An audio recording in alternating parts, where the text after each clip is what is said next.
At some point in an individual's involvement with the church, we all hope that they will raise their hand and say, it's time for me to serve. I'm ready to volunteer and serve the church in some capacity. Now, there are a couple different ways that the city helps you to get people engaged in service. One is, in an individual's profile, they have the opportunity to fill out their skills.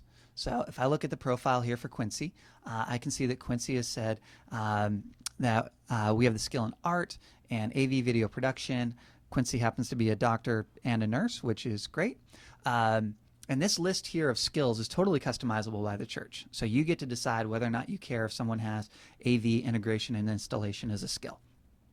Now, when an individual fills these out, and they're basically raising their hand and saying, I have a talent and a gift in this area, and I'm willing to share it with the church when there's a need. Well, when a need comes up, as a church administrator, you can click on People Search and say, I want to see people by skills, and then find people by skills.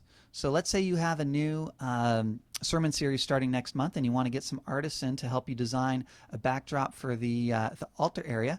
You can say, I want to see all the people who said they have a skill in art. I click on the skill art. It shows me that there are 10 people who have this skill.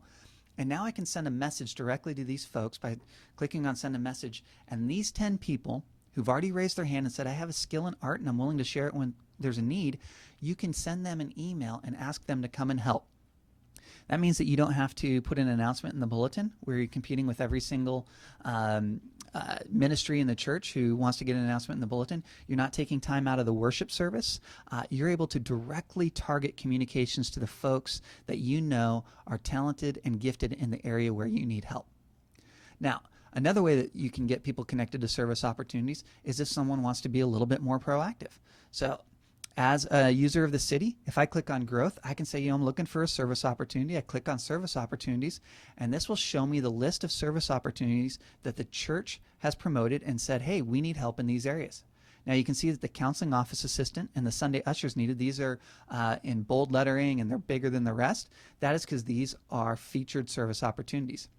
If I scroll down, I can see all the other service opportunities as well, but these are the two that the church has said we have the biggest needs, so we want them on top. Now, as I scroll through and read some of these service opportunities, if I think that one of them is an area where I'd really like to help, maybe I'm a musician and I want to help, I can simply click on I can help, and it begins a conversation, which is really an email exchange between me and the individual who is in charge of filling that service opportunity. In this case, you can see that it's Emma Eames. And so I simply type a message in here. Emma will get it, and I can say, hey, I'm a musician. I'd love to help. I hit start this conversation.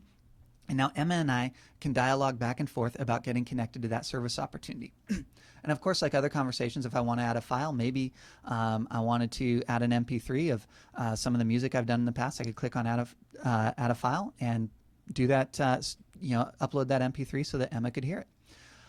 So connecting to people to service opportunities in the church, it's really easy. You can find people by skills, and you can also promote service opportunities. So when someone's ready to go and look for a service opportunity, they'll be able to find them on their own.